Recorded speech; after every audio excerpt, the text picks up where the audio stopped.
Welcome back to another video. This is your girl Miss Bev. Um, just want to give another point, a little, pointer as it relates to this immigration thing that is going on. Keep in mind your prime targets, right? Prime targets are scammers. And in the situation with so many thousands of Jamaicans being targeted right now, remember, desperate times calls for desperate measures, but just be careful of the measures that you're planning to take.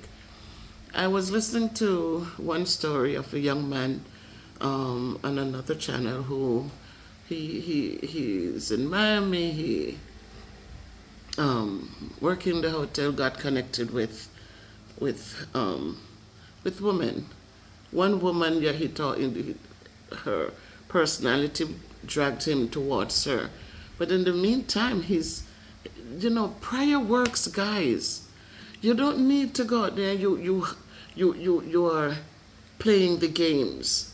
This one is calmer. I like her personality. This one is loud. Smoke the weed. When you're attaching yourselves, if you want your green card and you're attaching yourselves to people, you want to find professional people. You want to find people who can convince the government that, one, you're not going to become a ward of the country. You're not going to be depending on welfare to support you. You're not going to be depending on housing support, Section 8 or other housing support to support you in America. You want to attach yourselves to working people who can show an affidavit of support for you. I know that you can use other people to get affidavit of support, but be careful, because in a time as this, just be careful. Don't be so quick. I say to people, you get into America, you decide that you're going to do what you do. Connect yourself with a church now. Connect yourself with a church. You have to know that no country wants people with crooked minds in their country. No country wants people who are going to be getting, like, with the domestic abuse and all of these kind of abusive behaviors. A lot of people, you leave and you decide not to come back, but you have your families left behind. And you go and you start creating, you want something. The best thing is to sit and have that communication. A lot of people don't want to get into it, because, as I said, it has changed. It has changed. So get yourselves, either you can't serve two masters. You're going to hate one, and you're going to love one. People, Black Americans are interesting people, good people, but you cannot pull a wool over their eyes and feel like at the end of the day you dog them, you put them down, you say all manner of evil against them, when you are the deceptive one. You go in and pretend that you're in love with them. You don't tell them about your kids or your families back home. Then all of a sudden you're talking about, oh, they don't want me to say nothing from a picking of them. They don't want me to talk to my baby mother. Them don't want me to talk to. If you put it on the table, you are going to get a reaction. If you see the reaction, don't pretend and say, yeah, I'm going to give them up because I know you're not like it. When you know darn well you're not willing to stay with the woman. Don't do it. Don't do it. I've seen a young lady who she was she went to St. Mary or Port, somewhere up in the hills there, and she married. She got her green card. Her mom brought them up, and she came back and found this guy on vacation. She saw him at some hotel or something. He was cooking. He was doing something there, and she brought him up.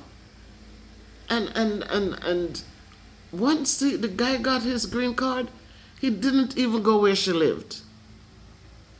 He got to America and she is up in New York, and he took off to California. So don't think that because they buy the ticket and they do this and that, they're coming to you.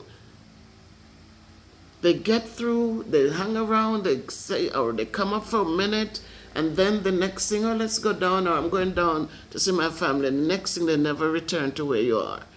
So be prepared for these things. Don't sit and throw away your good money and get nothing in return.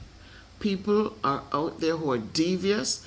People have their bills and they see a quick promise and collecting your money as a way out. People will come into you, and the next thing, you have established a few things, and because now you want to not lose those things that you have worked hard and built, and they will find a way. I knew somebody who, her friend, this was her friend.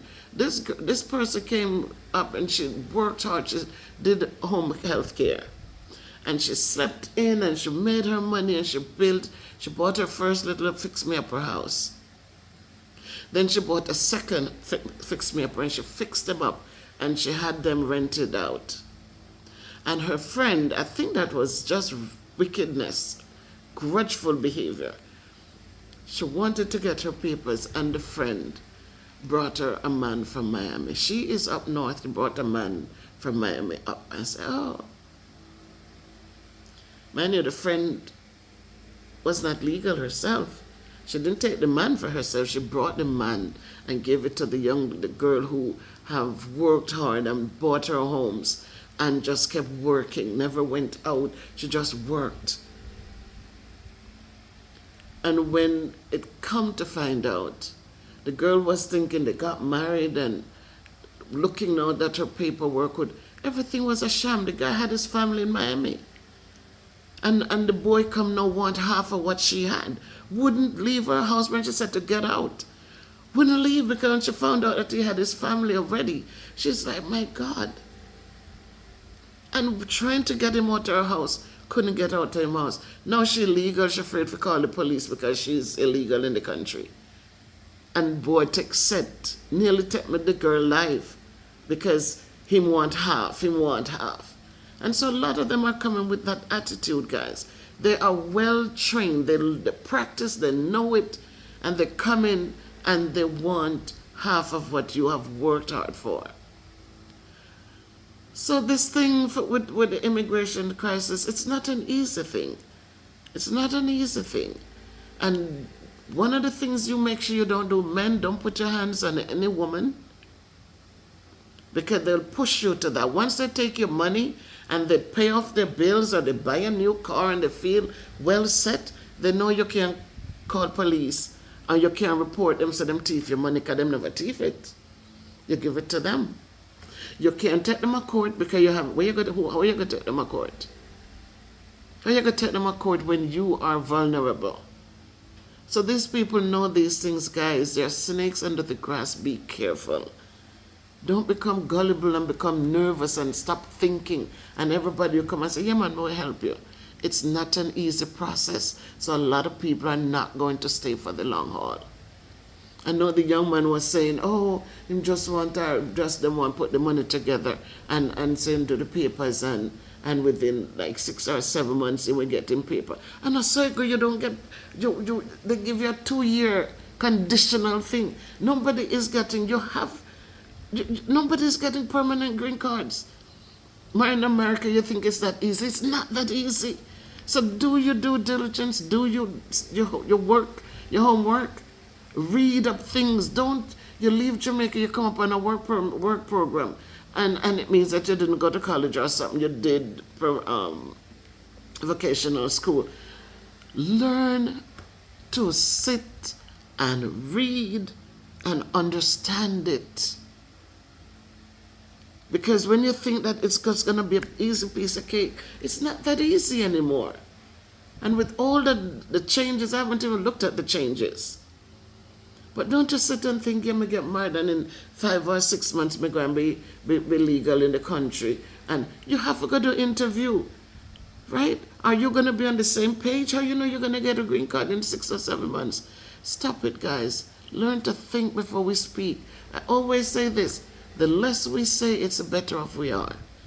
2 eyes, observe a lot. Observe your surroundings. Observe the people that you are moving amongst. You have two big ears. Listen a lot. Listen to people's conversation when they're not speaking to you, but they're in your presence. Listen. The things they say about somebody is the same way they feel about you. So you listen, but do you need to say anything? No. Because you use sleep when you mark death. So don't go about and think that the person, why they want to do that to me? I know every kin teeth, I put that on my community page to remind us. It's not everybody who smiles with you or kin them teeth with you means that they're with you, means that they're for you, means that they're having good intentions towards you. Sometimes them kin teeth, they say, just watch him, watch him, and watch him, you wait. Just remember those things. Don't take things for granted. Pray to God. Keep God as your guide. And ask Him to open the doors that needs to be opened for you. Don't just think that you're big and you can. People are out there waiting to just devour us. So take your time, man. Take your time. Take your time. Take it easy. Sort things out. If you have 20,000 for your PS money for green card, come home in your yard with your 20,000. You're coming home a millionaire. And as I said again, people, they will say, oh, them should this and that to them. If the government doesn't put things in place so everybody can eat bread, people go and run. Nobody runs from good. Nobody is going to get up and have a good life. A lot of people, even when my aunt had 13 brothers and sisters. It's 14 of them. And when my mom got her papers, I told you my mom, she ran off. And her employer, I told her story. She went with a friend. They were having this party, and the lady who was the housekeeper for those people invited my mom to come and make a couple dollars that evening. When my mom went, and the way she set up the food, as I said, my mom went to St. Andrew Technical. They had evening classes there. It's a technical school, so they have the evening classes. So my mom used to work in Halfway Tree, and in the evenings when she was, my mom was smart. She had, my grandfather, my mom's family, all the kids, 14 kids, everyone could read and write. Good, manage themselves well. And so my mom was no exception. So she took the evening classes, and she did food. She did the home economics, that kind of just food and food handling. And when she went with the lady the night to New Jersey to help her, and the way my mom, she cut the design in the vegetables and the whole setup. And when she did the serving, and she knew her stuff. And one of the guests at the party liked what she did and asked her if she would come and be her housekeeper. My mom said, she told her, yes, I'll come, but I need my papers. Will you sponsor me? The lady told her, from what I see you do here, I am willing to sponsor you. I don't know what to do, but you get the papers and I will sign what I need to sign. As I said, in those days, in the 80s, my mom she didn't need no lawyer. She got the papers, she filled out our names, she filled out her stuff, she brought it back, she collected everything she needed, she sent it off to immigration. And yes, it was approved. But in the same year, Reagan took over, and part of Reagan's immigration thing was employers who are sponsoring people, that alone wouldn't stand. That sponsorship at the time needed a family to also be under sponsorship. So the lady, she front up everything, the monies, she showed her bank account that she was able to do everything, affidavit of support. She did everything. But then my aunt, who had gotten her green card, she got her citizenship and sponsored my mom, added her name to it. And my mom was able to go to America. things have changed. Things have changed. Back then it was easy. So after that, my aunt, when she put in my mom's paperwork, she just added all of her siblings, all of her other siblings, 13 of 12. And who wanted to go, go. And who had good jobs done and didn't want to go, stayed. So not everybody wants to run abroad. If they, some of them left their good jobs. I had one person who was a firefighter or something, a firefighter, didn't have to go, but he thought he could have done better in America. My aunt was a dentist, dental nurse. She worked for the school. She did the kids. She didn't, well, adults, she helped adults, but she was a school dental nurse. And she also left and got her kids and gave them the opportunity. Her husband passed away.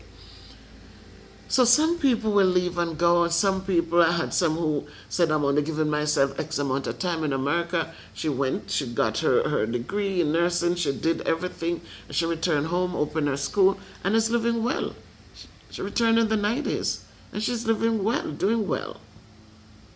So some will go and some will not go. But a country where it is so lopsided that the wealthy is so much. Usually the wealthy people are just a few, and then you have an equal, the middle class and the lower class. There's too much poverty. Too many people can make it. And so they decide to leave. So nobody runs from good.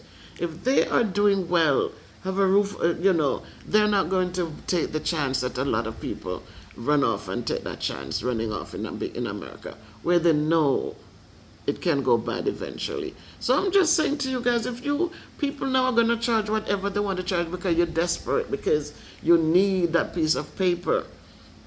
I mean, you have kids and you want to help your kids. One of the things that the guy said, he said, you can go in the army. That's how, no, that my family, I had a family member who, he was working on the ship and then decided to stay in America. He's not going back. They didn't want him anymore in the ship, and he decided to stay over in America. And he worked, he got security work, he got restaurant work, and he's still at that restaurant even to this day. And what he did was his wife came up, both of them are there legally, but his sons, they at the time was able to go to public school, and after public school, one of them went into the army. When he went into the army, he got himself, how did it work? No, he got married and he got his papers. He got married to one of his high school sweethearts, and she sponsored him. When she sponsored him, he went right into the army, which allowed him to get his citizenship real quickly, in a few months, and then he was able to sponsor his parents.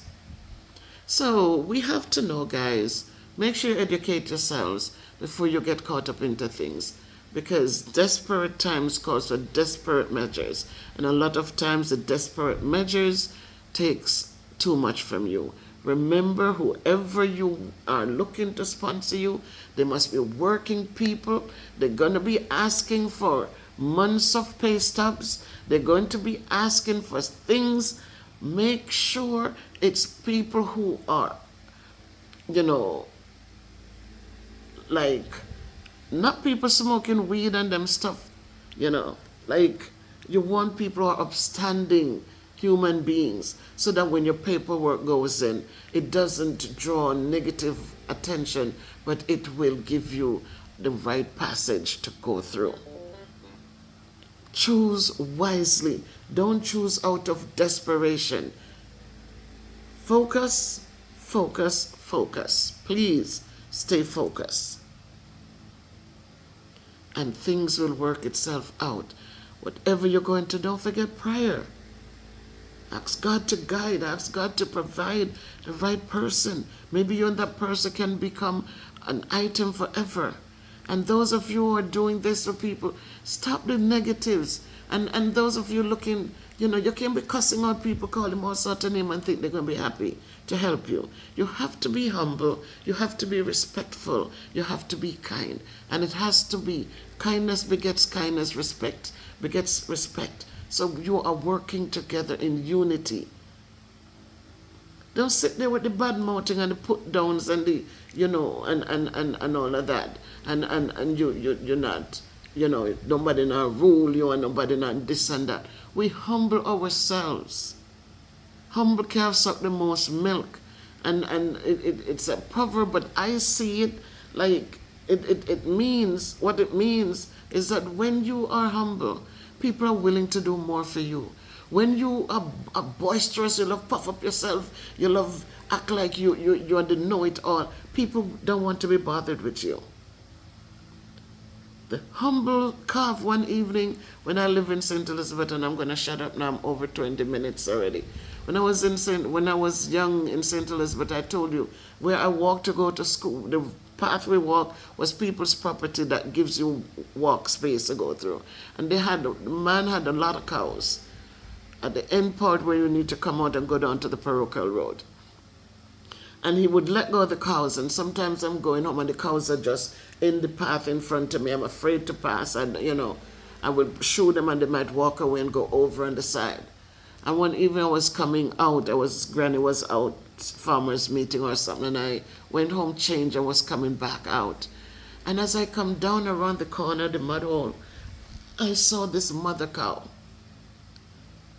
And I stand there, and she had a little calf there. And the little calf run and jump, and then it jumped on the mother's breast. And as it jumped on the breast, the mom just walked away. And the calf stood there, and then he ran again, and he jumped and he grabbed the mother's breast, and the mother walked away and pulled the breast away. And then I watched I'm just watching, I don't know why I stood there. But then I watched the little calf. And when it took its time, and he went up to the mom's back leg and he rubbed himself, and he stood there for a minute, and he rubbed, and then he walked around, and then he comes back, and he went, and when he attacks the mother's breast, it was soft. It wasn't jumping and grabbing. It was a soft touch. And I watched the little calf sat there and just sucked and sucked and sucked and sucked. And I said, oh, that's what they mean. Granny always said, humble calf suck the most milk. When you're humble and kind and soft, and people are going to be there. So remember that, guys. I think often of what you guys must be going through. But again, both men and women, you have to be careful. You have to try to choose wisely, but make sure that you put God in front as you do your choosing. And what if you put God in front and ask him to guide for you. And whatever is to be will be. But also think, you come home, you have a chance to go back. You come home with 40, 50,000, you're doing well. So don't sit there and lose it, give it away because, I don't go back to Jamaica, me done. Unless you did something bad out here and expect people to retaliate.